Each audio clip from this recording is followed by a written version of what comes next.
받읍시다. 하나님의 은혜가 오늘 우리 가운데 충만하게 되기를 주의 이름으로 축복합니다. 우리는 예수님을 믿고 있습니다. 그래서 십자가의 길이 옳다는 걸 알고 있습니다. 내가 가야 된다, 가는 게 옳다, 이걸 알고 있습니다. 자기를 부인하고 날마다 자기 십자가를 지고 예수님을 따라야 한다는 말씀 잘 알고 있습니다. 그러나 문제는 알지 못해서가 아니라 버티지 못하는 데 있습니다. 처음에는 마음이 뜨겁습니다. 주님 따르겠습니다. 그렇게 결심도 하고 고백도 합니다. 어떤 길이든 가겠습니다. 그런 고백도 합니다. 그런데 삶이 그렇게 참 우리가 원하는 대로 흘러가지 않습니다. 그래서 시간이 지나면 점점 지치게 되고 그 십자가의 길을 가지 않으려고 하게 됩니다. 왜냐하면 십자가의 길이 생각보다 험하고 또 생각보다 외롭고 생각보다 오래 가야 하는 길이기 때문에 그렇습니다. 그래서 우리도 모르게 조금씩 편한 길로 가려고 합니다. 그래서 헌신을 미룹니다. 순종은 말로만 합니다. 믿음은 고백하지만 삶의 선택에서 그 믿음의 고백과 달리 세상의 기준을 따릅니다. 그래서 이렇게 말합니다. 내가 마음으로 믿고 있으니까 괜찮아, 이렇게 말이죠. 근데 예수님 안 믿는 건 아니고 예수님 믿어. 지금은 좀 쉬워도 될 거야. 하나님도 이해하실 거야. 그렇게 말합니다. 사랑하는 성도 여러분, 우리가 십자가에서 멀어질 때 가장 멀어지는 자리가 하나 있습니다. 그게 어떤 자리인가 하면 예배의 자리입니다. 예배는 단순한 종교 행사가 아닙니다. 예배는 하나님과의 관계가 지금 제대로 되고 있다는 것을 증명하는 자리입니다. 나랑 하나님과의 관계가 제대로 되고 있다, 이것을 증명하는 자리가 예배입니다. 예배의 자리에서 우리는 하나님께 다시 고백합니다. 하나님이 나의 주인이십니다. 내가 내 인생의 주인이 아닙니다. 이런 것을 우리는 예배의 자리 때마다 제대로 된 예배의 자리에 선다면 이런 고백을 하게 됩니다. 예배의 자리를 떠난다는 것은 하나님이 우리를 붙드시는 은혜의 통로를 스스로 외면하는 것입니다. 그러니까 우리를 붙잡아 주시는 은혜가 있어야 제대로 살아가는데, 우리를 붙잡아 주시는 은혜가 있어야 십자가의 길을 갈 수 있는데, 우리를 붙잡아 주시는 은혜의 통로를 외면해 버리니 하나님과의 친밀함을 유지할 힘을 잃어버리게 되고 십자가의 길을 외면하게 되는 겁니다. 우리는 종종 착각을 합니다. 내가 좀 더 영적으로 강해지면 십자가를 지겠다고 그렇게 말하죠. 근데 상황이 좋아지면, 그렇게 말하고서도 상황이 좋아지면 그런 십자가의 길을 가지 않습니다. 내 형편과 상황이 좋아지면 헌신하겠다라고 말하면서 지금의 주어진 십자가의 길을 외면하고서 그 상황이 되면 헌신할 것이라고 이야기하지만 하나님의 말씀의 가르침은 그렇지 않습니다. 우리가 강해서 십자가를 질 수 있는 것이 아닙니다. 우리가 능력이 있어서 십자가의 길이 힘들고 어렵지만 그것을 감당할 능력이 있기 때문에 십자가를 질 수 있는 것이 아닙니다. 우리가 십자가를 질 수 있는 것은 하나님과 가까이 하고 있기 때문입니다. 하나님과 가까이 하고 있어야 질 수 있는 거예요. 우리는 본래 무능한 존재입니다. 좀 더 정확하게 말하면 자기를 부인할 힘조차 없는 그런 존재입니다. 아무든지 나를 따라오려거든 자기를 부인하고 날마다 제 십자가를 지고 나를 따를 것이니라 예수님이 말씀하셨지만 사실은 자기 부인조차도 할 능력이 우리에게는 없습니다.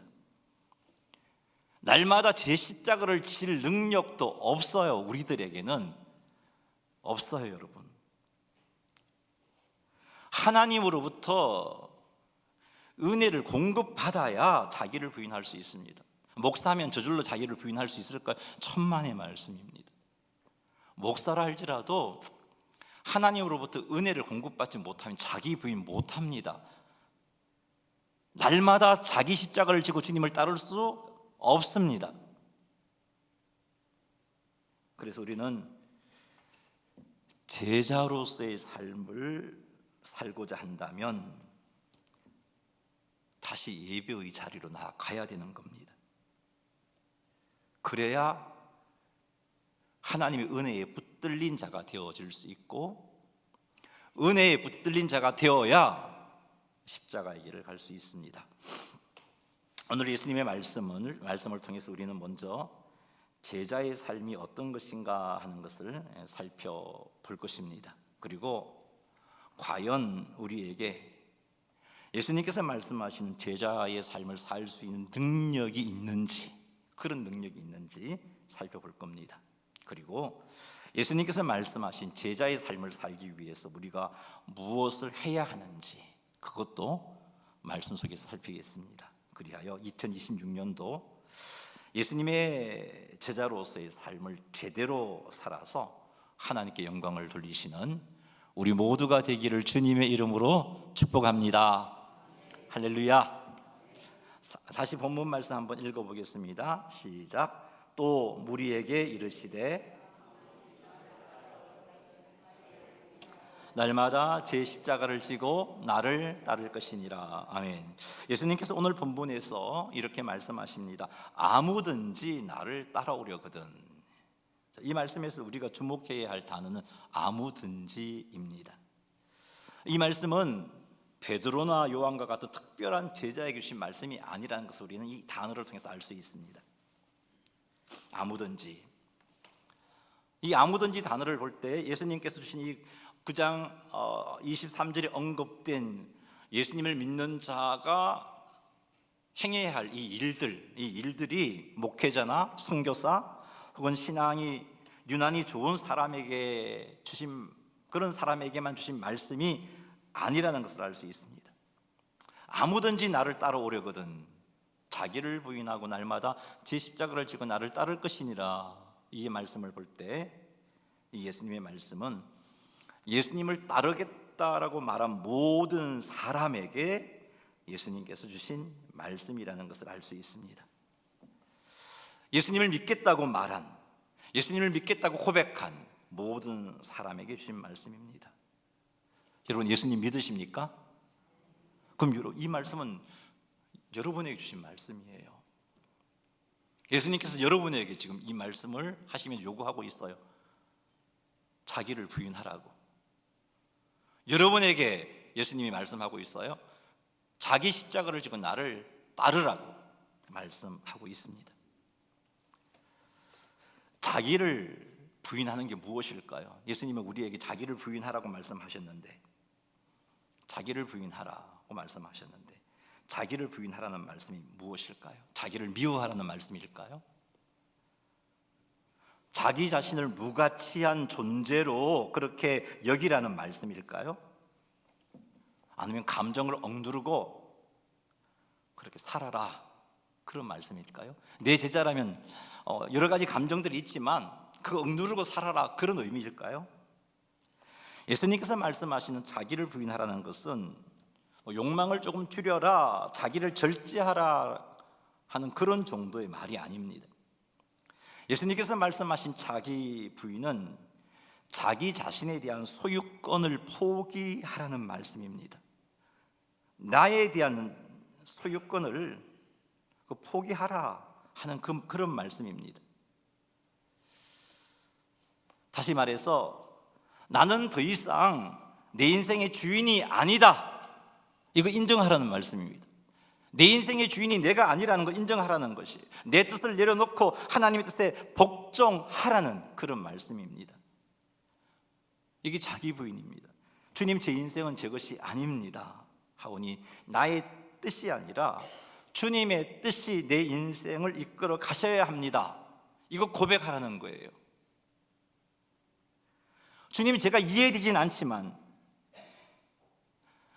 주의 말씀 앞에 순종하려고 하니까 손해보는 것이 빤하지만 그래도 주님의 말씀이 옳습니다, 이거 인정하라는 거예요. 이게 자기 부인입니다. 그런데 여러분, 전적으로 타락한 우리가 자기를 부인한 일은 쉽지 않습니다. 아니, 정말 어렵습니다. 전적으로 타락한 우리는 죄의 영향을 받아서 본능적으로 자기가 중심이 되어서 판단하게 되어 있어요. 자기가 중심이 되어서 행동하는 것을 좋아합니다. 이게 타락한 우리들의 본능입니다. 그래서 내 인생은 내가 결정하고 싶은 겁니다. 내 인생은 내 것이니까 내가 결정해야죠. 내 뜻이 꺾이는 거 굉장히 불편합니다. 속상해요. 하나님과의 관계 속에서도 더더욱 그렇지만 우리 인간관계 속에서도 회의를 할 때 자기 뜻이 꺾이면 기분 안 좋잖아요. 이게 우리 본성이에요, 여러분. 심지어 하나님의 뜻도 내 계획 안에 들어오기를 원합니다. 이게 타락한 우리의 본능입니다. 그러므로 전적으로 타락한 우리가 자기를 부인하는 것은 우리 의지로 행할 수 있는 일이 아닙니다. 할 수 없는 일이에요. 결심한다고 되는 일인가? 아니에요. 결심으로도 할 수 없는 일입니다. 훈련으로 완성되는 일도 아닙니다. 자기를 부인하는 것은 하나님의 은혜가 없이는 불가능한 일입니다. 성령 하나님께서 우리의 마음을 붙드시지 아니하신다면 우리는 끝까지 하나님을 믿는다고 말은 하는데 여전히 자기 자신을 주인의 자리에 얹혀놓고 살아가는 거예요. 여러분, 사형리에 보면은 마음의 왕자가 있습니다. 예수 믿는 사람이 두 부류가 있는데 사형리에 나오는 그림인데 그 마음의 왕자에 예수님이 앉아 계시는 성도가 있는 반면에 그 마음의 왕자에 마음이 예수님을 모셨어요. 예수님을 믿는데 여전히 그 마음의 왕자에 내가 앉아 있는 거예요. 내가 앉아 있으면서 예수님 보고 도와달라는 거예요.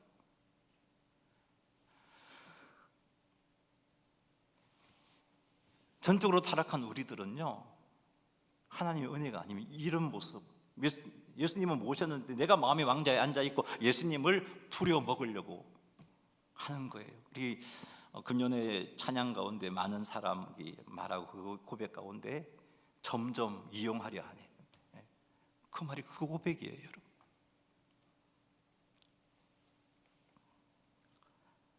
우리는요, 타락한 우리는요, 우리의 의지로 자기 부인을 할 수 없습니다. 의지력이 강한 사람이 할 수 있느냐? 그렇지 않습니다. 자기 부인을 할 수 있는 사람은 은혜에 붙들린 사람입니다. 은혜에 붙들린 사람.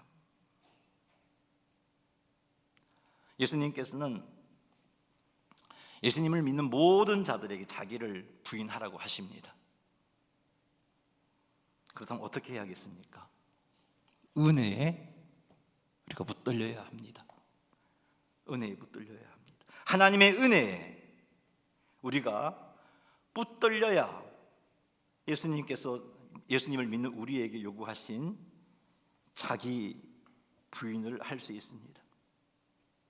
하나님의 은혜에 붙들리기 위해서 우리가 할 수 있는 일이 무엇이 있을까요? 하나님의 은혜에 붙들리기 위해서 우리가 할 수 있는 일은 예배의 자리로 나아가는 겁니다. 예배의 자리로 나아가 하나님을 높이고, 그래서 하나님을 만나야 합니다. 예배의 자리에서 하나님을 만나게 될 때 비로소 우리는 하나님의 은혜에 붙들리게 됩니다. 예배의 자리에 참석하고 있으면서도 불구하고 예배에 실패하는 성도들이 있습니다. 가인도 제사를 드렸고 아벨도 제사를 드렸습니다. 근데 가인은 그 제사가 실패한 제사였죠. 우리가 예배의 자리에 참석하고 있다 할지라도 그 자리에서 하나님을 못 만날 수 있습니다. 그러면 은혜에 붙들릴 수가 없어요. 그럼 예배의 자리에 참석하고 있으면서도 불구하고 우리는 자기를 부인할 수 없습니다. 하지만 예배를 통해서 하나님을 만나게 되고, 그래서 은혜에 붙들리게 되면 예수님을 믿는 우리는 자기를 부인할 수 있습니다. 내 인생의 주인이 내가 아니라 하나님이라고 인정할 수 있고 고백할 수 있습니다. 그런데 이렇게 하나님의 은혜에 붙들리는 예배를 드리려면 예배의 자리로 나아갈 때 제가 성부 영신 예배 시간에 말씀드렸던 내용입니다. 하나님에 대한 경외심이 있어야 돼요, 여러분. 예배의 자리에 나가면서 하나님에 대한 경외심이 하나도 없어요. 하나님을 함부로 생각하는 것 같아요. 하나님 앞에 무슨 행동을 해도 괜찮아요. 그런 모습으로는 여러분이 예배의 자리에 있다 할지라도 그건 예배가 될 수가 없습니다. 하나님에 대한 경외심이 없는 예배는 하나님을 예배할 수 있는 예배가 아니에요. 다윗이 그래서 하나님을 예배하는 고백을 할 때 은혜의 보좌 앞에 나아가겠다라고 그렇게 고백했던 겁니다. 경외함으로, 하나님을 경외함으로 은혜의 보좌 앞에 나아가겠다고 했던 겁니다. 하나님에 대한 경외심이 없는 예배는 실패하는 예배가 될 수밖에 없습니다. 그러니 사랑하는 성도 여러분, 점검하십시오. 예배 자리에 나올 때마다 내가 정말 하나님에 대한 내게 그런 경외심이 있는가 한번 점검해 보십시오. 예배를 마치고 돌아가면서 내가 경외심을 갖춘 예배를 드렸는가 한번 점검해 보십시오. 하나님에 대한 경외하는 마음을 품고 예배를 드린다면 예배 시간에 결코 딴짓 못합니다. 예배 중에 옆 사람과 이야기 못하죠. 그분에 대한 경외심이 있는데 어떻게? 여러분, 우리 사람과 대화 속에서도요, 이 사람을 존중하는 마음이 있으면 옆에서 누가 이야기할 때 이 사람과 대화하다가 이쪽으로 고개를 못 돌려요. 이분에 대한 존경심이 있으면. 근데 이 사람을 그냥 가볍게 생각하고 그러면 이 사람을 더 중요하게 여긴다면 이 사람과 이야기하다가 잠깐만 있어봐라고 이 사람 쪽으로 돌아가게 되어 있는 거예요. 여러분이 하나님에 대한 경외심이 있다면 하나님께 집중하여 예배 드리다가 스마트폰에 뭔가 문자가 왔어요. 하나님 잠깐만 계셔요. 스마트폰 문자 확인. 경외심 있는 거 아니에요, 이거. 어떻게 하나님에 대한 경외심이 있으면서 그렇게 행동할 수 있어요? 못하죠. 사랑하는 성도 여러분, 하나님에 대한 경외심이 있는 그런 예배가 우리를 하나님의 은혜에 붙들리게 만들어 줍니다. 하나님의 은혜에 붙들려야 자기를 부인하는 삶을 살아낼 수가 있습니다. 그래야 제자로서 제대로 살아가게 되고 세상 속에서 빛으로 소금으로 살아서 하나님께 영광을 돌려드릴 수 있습니다. 하나님의 은혜에 붙들려 예배드리기 위해서 예배의 초점이 하나님께 맞추어져야 합니다. 예배의 초점은 하나님께 있어야 돼요. 그래야 하나님이 받으신 예배를 드릴 수 있고 하나님 은혜에 붙들릴 수가 있습니다. 하나님께 초점을 맞춘 예배는 그 예배를 통해서 내가 무엇을 느꼈느냐가 아니고 그 예배 시간에 내가 무엇을 하나님께 드렸는가를 묻는 예배가 하나님께 초점을 맞춘 예배입니다. 즉 오늘 예배 때 어떤 감동을 받았느냐를 묻는 것이 아니라 오늘 하나님께 내가 합당한 경배를 드렸느냐를 물어보는 예배가 하나님께 초점을 맞춘 예배입니다.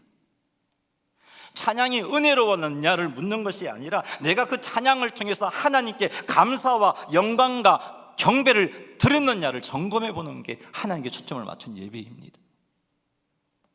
설교를 평가하는 것이 아니라 하나님 말씀 앞에 내가 얼마나 순종했나, 내 죄를 숨기지 않고 얼마나 회개했냐, 이건 물어보는 게 하나님께 초점을 맞추는 예배이지요. 이런 예배 자세를 갖추고 예배를 드릴 때 우리는 하나님의 임재를 경험하게 됩니다. 그리고 그런 예배를 통해서 우리는 하나님의 은혜에 붙들리게 됩니다. 그래서 자기를 부인하라는 예수님의 말씀에 순종할 수 있습니다. 맞아요. 내 인생의 주인은 예수님이지요.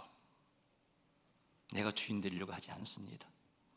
그러니 예수님이 주인 되었음을 고백하니까 주님의 뜻 앞에 내 뜻을 내려놓습니다. 주님 말씀 앞에 내 감정은 따를 수가 없지만 주님이 주인 되시기에 그 말씀 앞에 순종하는 삶을 살게 되는 것입니다.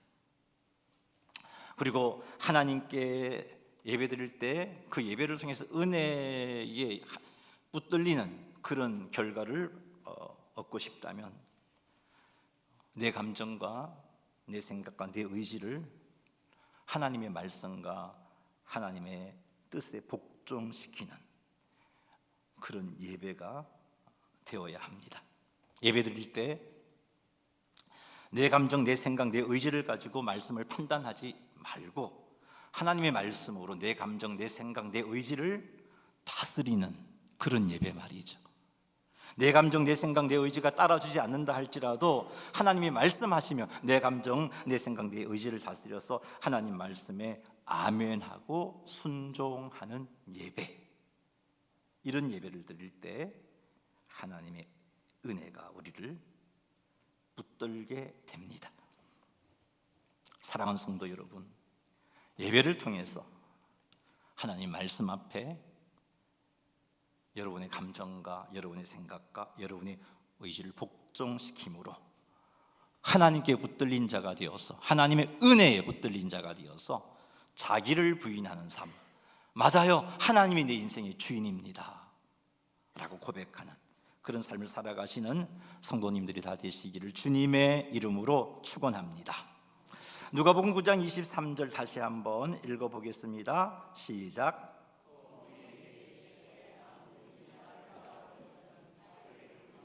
날마다 제 십자가를 지고 나를 따를 것이니라. 아멘.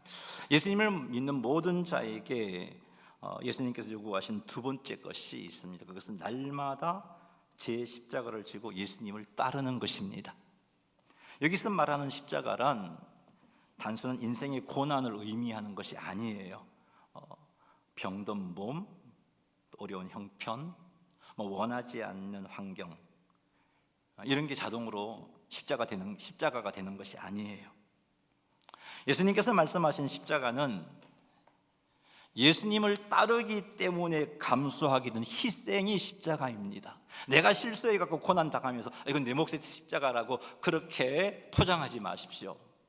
내가 불순종함으로 인하여서 고통의 자리에 떨어졌으면서 이게 내 몫의 십자가라고 그렇게 포장하지 마십시오. 예수님이 말씀하신 십자가는요, 주인 되신 예수님을 쫓아가기 위해서 희생하게 되는 그 희생, 그게 십자가인 거예요.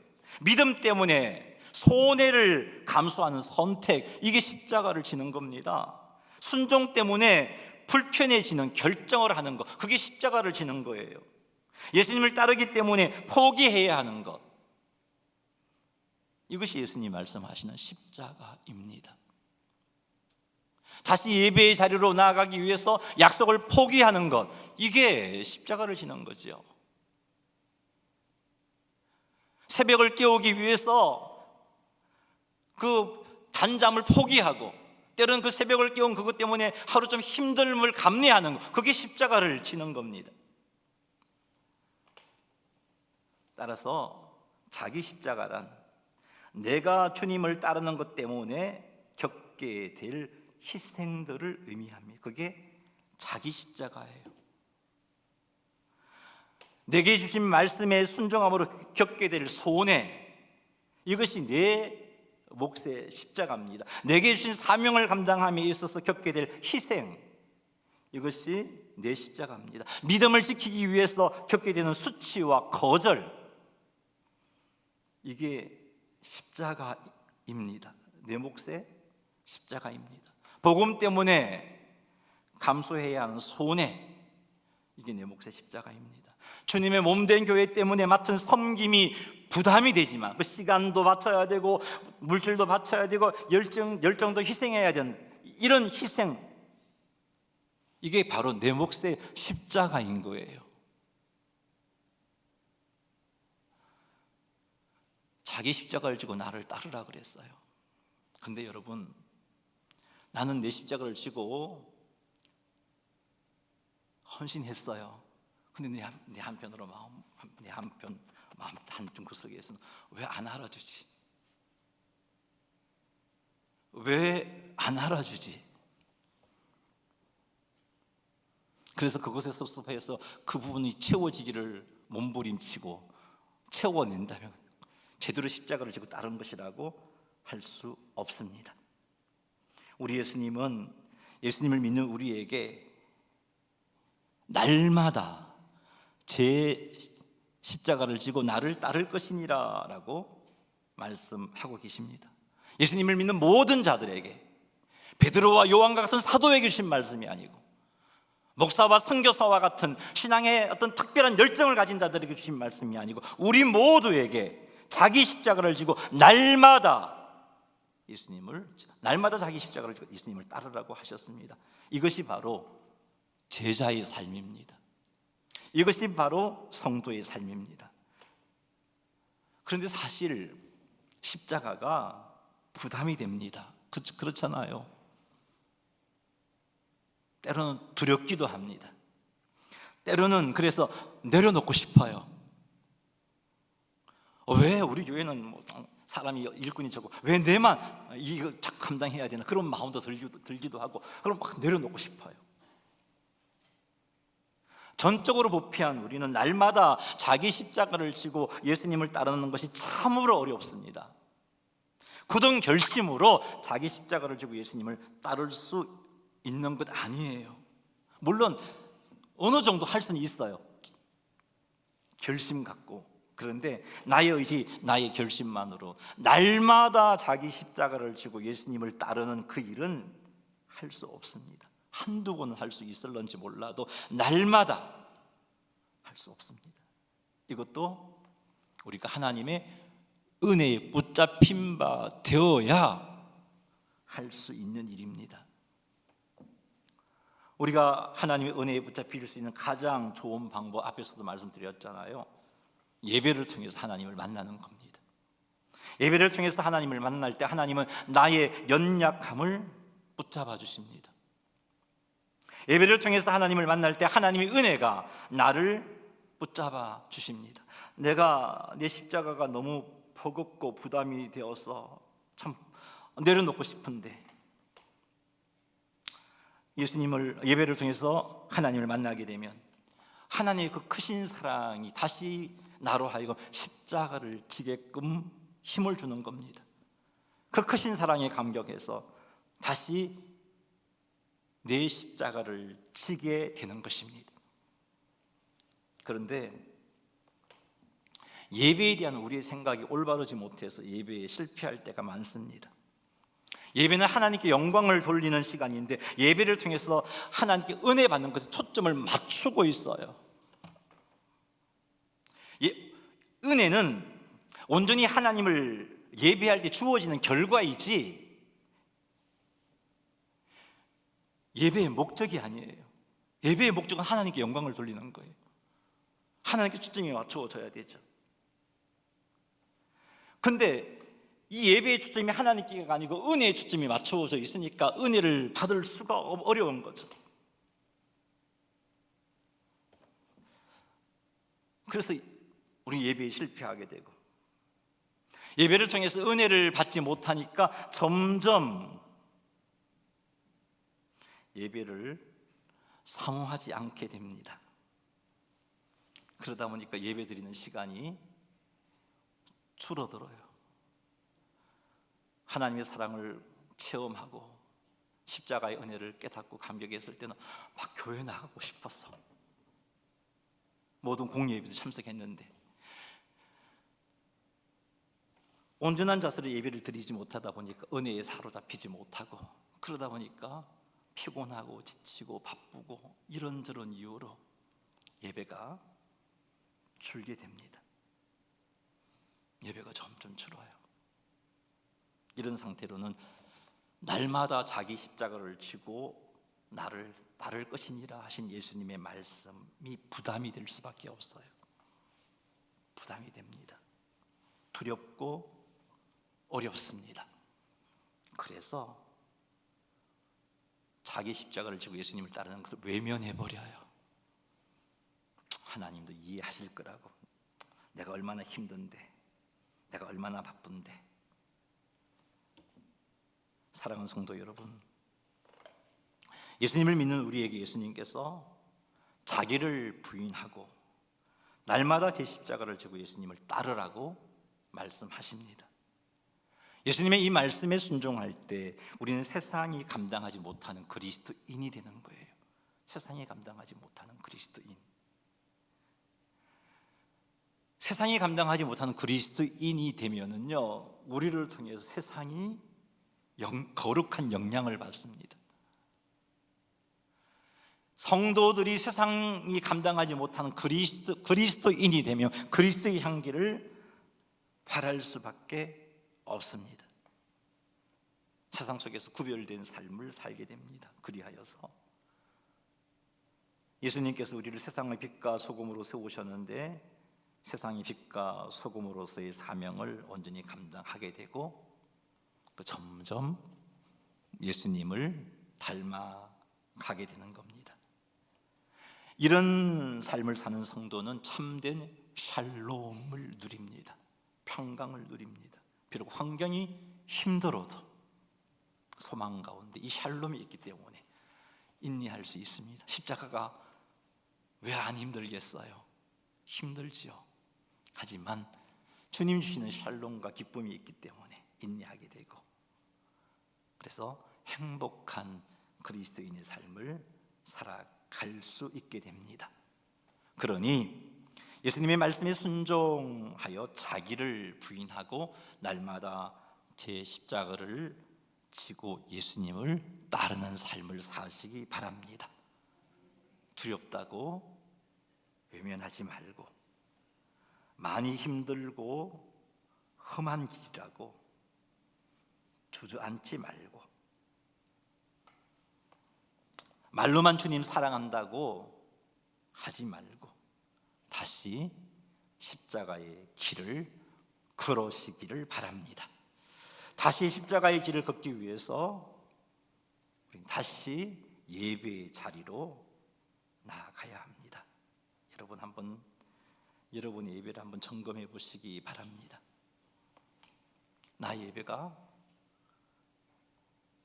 줄었는지 늘었는지, 날마다 제 십자가를 지고 따르는 주님의 제자로서의 삶을 살려면 예배가 늘었어야 돼요.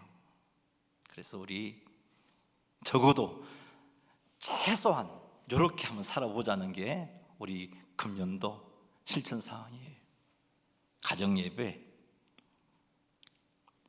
최소한 한 번이라도, 한 주에 한 번이라도 드리시기 바랍니다. 다시 예배의 자리로. 그래 은혜에 사로잡힐 수 있으니까.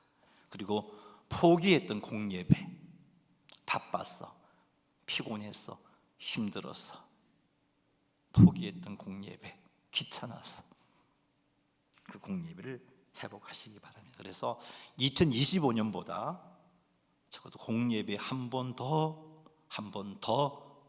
드리시기 바랍니다.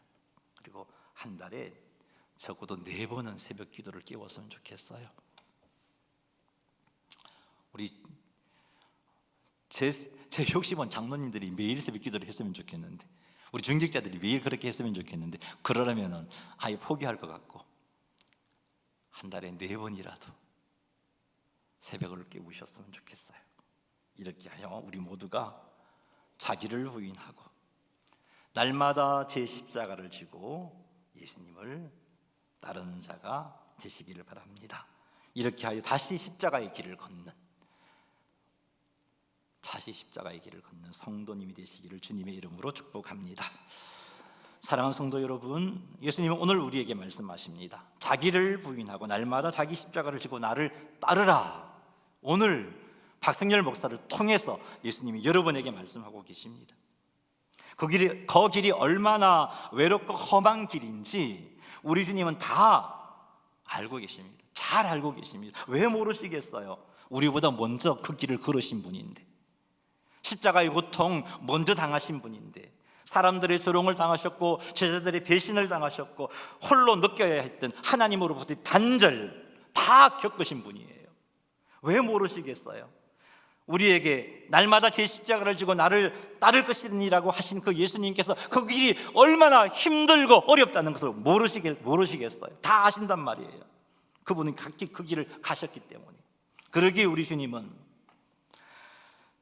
지금 십자가의 길에 지쳐있는 우리를 정죄하지 않으십니다. 그게 힘든 걸 아시니까 정죄하지 않으시고 다만 이렇게 말씀하십니다. 다시 내 뒤를 따라오렴. 내가 너와 함께 십자가를 져줄게. 내가 너의 손을 붙잡고 함께 걸어갈게. 다시 시작하자.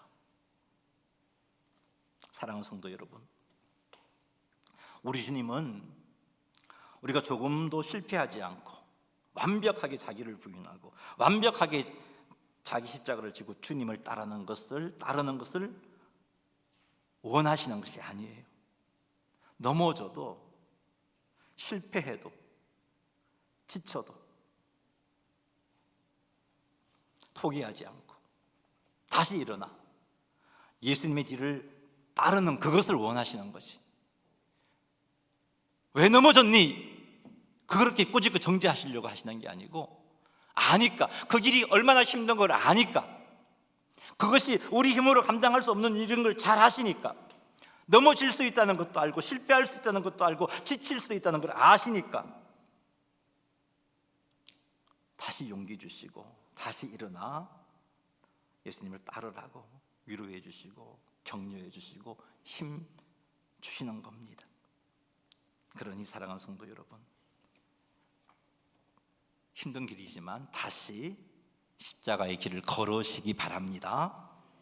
잠시 세상의 길에 머물렀더라도, 잠깐 예배의 자리를 잊었더라도 지금 다시 주님께로 돌아가면 되는 겁니다. 우리 주님 아시고 그것을 우리에게 요구하시는 겁니다. 우리 주 예수님은 우리를 기다리고 계십니다.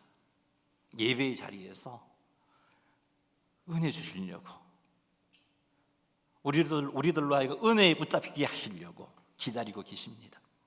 예배의 자리에서 우리들이 다시 십자가의 길을 갈 수 있도록 은혜를 부어주시려고 기다리고 계십니다. 그러니 다시 예배의 자리로 나아가십시다. 그래서 주님의 은혜를 힘입어서 다시 십자가의 길을 걸으시기 바랍니다.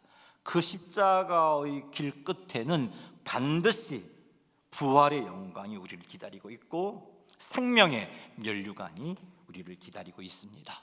그러니 다시 돌아가 하나님을 예배하시고 그리하여 다시 십자가의 길을 걸으시는 2026년이 되기를 주님의 이름으로 축원합니다. 할렐루야. 찬송가 338장